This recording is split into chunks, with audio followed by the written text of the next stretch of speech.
नमस्कार। ICSC साहित्य सागर, मेरा नाम जॉन गौतम है और मैं सभी बच्चों को विगत 15 वर्षों से हिंदी साहित्य सागर पढ़ा रहा हूँ क्लास 9 और 10 से। जो बच्चे क्लास 9 में अभी एडमिशन लिए हैं और जो बच्चे क्लास 10 में पढ़ रहे हैं उनके लिए भी मैं वीडियो बनाकर अपलोड कर रहा हूँ। हो सकता है आपको ये बहुत अच्छा लगे। तो पहला चैप्टर है जो पद्य का है, साहित्य सागर में जो पद्य है साखी का। आइए हम साखी के बारे में हम लोग पढ़ें।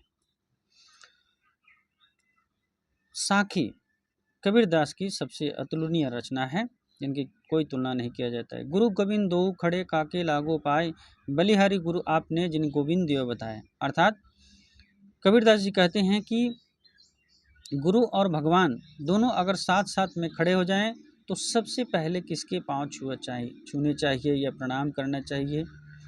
बलिहारी गुरु आपने जिन गोविंद देव बताया, अर्थात वे कहते हैं कि हमें गुरु के द्वारा ही यह पता चला कि यह भगवान है। गुरु के द्वारा ही हमें ईश्वर तक पहुंचने का मार्ग पता चला, यह जानकारी हुआ। गुरु का महत्व हमारे जीवन में सर्वोपरि है। वे गुरु की तुलना ईश्वर से करते हुए कहते हैं कि गुरु ने ही हमें हरि के दर्शन कराए हैं, इसलिए हमें क्या है, सबसे पहले गुरु के पैर छूने चाहिए। तो यहाँ पर गुरु की विशेषता के बारे में बताया गया है, यानी गुरु हमारे बड़े हैं, अर्थात भगवान भी बड़े हैं, लेकिन भगवान की महिमा का बखान करना, उनके बारे में बताने के लिए सर्वप्रथम गुरु के शरण में जाना पड़ता है, इसलिए गुरु बड़े हैं। जब मैं था तब हरि नहीं, अब हरि है मैं नहीं, प्रेम गली अति साकरी तामे दो नम समाए। जब मैं था तब हरि नहीं है, अर्थात कहते हैं कि जब मेरे अंदर घमंड था, मैं का अर्थ होता है घमंड, जब मेरे अंदर घमंड था, अहंकार था, तो तब मेरे अंदर ईश्वर नहीं थे। लेकिन जब इसको निकाल दिया, अर्थात अब मेरे अंदर अहंकार नहीं है, तो अब मेरे अंदर हरि है, भगवान है। अब हरि है मैं नहीं, इसका अर्थ है अब मेरे अंदर जो बसने वाले हैं हरि है और मेरे अंदर अब अहंकार नहीं है। क्योंकि प्रेम गली अति साकरी तामे दो न समाए। प्रेम की गली अर्थात ईश्वर का मार्ग या ईश्वर की प्राप्ति का मार्ग बहुत ही कठिन है, बहुत ही तंग है, बहुत ही पतला है। वहाँ अहंकार और ईश्वर दोनों को हम नहीं पा सकते हैं, अर्थात किसी एक को हमें त्यागना पड़ेगा। काकर पाथर जोर के मस्जिद लय बनाए, ताज चढ़ी मुल्ला बाग दे क्या बहरा हुआ खुदाए।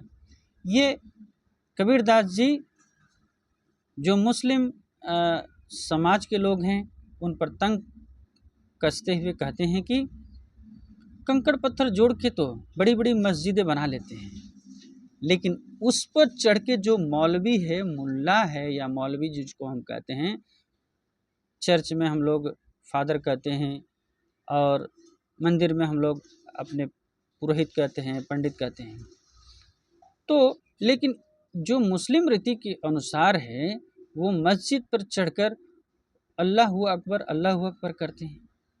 तो वो कहते हैं कि क्या तुम्हारा खुदा बहरा है कि जो तुम्हारी गुनगुनाई हुई बातें, जो धीमी हुई कही हुई बातें, या तुम धीरे से कहते या धीरे से प्रार्थना करते नहीं सुनते हैं। पाहन पूजे हरि मिले तो मैं पूजू पहाड़, ताती ये चाकी भली पीस खाए संसार।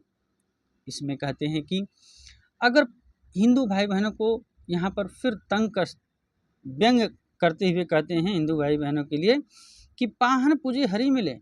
अरे भाई, पत्थर पूजने, पाहन का अर्थ होता है पत्थर, अगर पत्थर पूजने से भगवान मिलता है तो मैं बड़ा सा पहाड़ को पूजूं।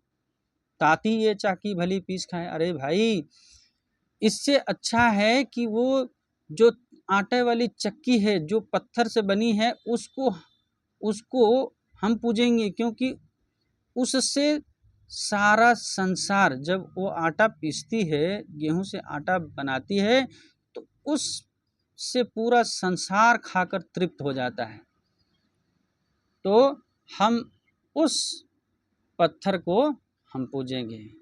सात समुद्र की मसी करो, लेखन सब बन राय, धरती सब कागज करो, हरि गुण लिखा न जाए। कहते हैं कि ईश्वर ही इतना बड़ा है, इतना अदम्य है, ओमनीपोटेंट, ओमनी प्रेजेंट और ओमनीसिएंट है, उसकी तुलना किसी से नहीं कर सकते हैं। वो किसी चीज़ को उसको दरकार नहीं पड़ता है, या ना ही किसी व्यक्ति को, ना ही किसी समझ, न कहीं किसी वर्ण जाति, किसी को नहीं लगता है। वो खुद ही अपने आप में बलशाली है, बलवान है, अदम्य है।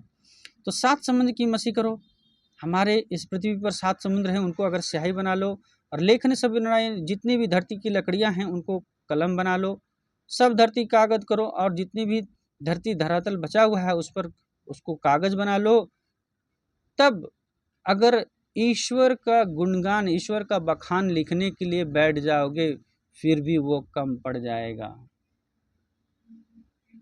इस पंक्ति के द्वारा कबीरदास जी अपने पद साखी के द्वारा हमें समझाना चाहते हैं कि ईश्वर इस पृथ्वी पर बड़ा है।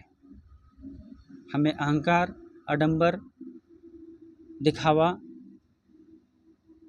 तरह तरह के कर्मकांड, पूजा, मूर्ति पूजा से दूर रहकर हमें उसी निराकार प्रभु को खोजना चाहिए, जो इस प्रकृति में या इस प्रकृति को बनाया है या इस संसार को गढ़ा है।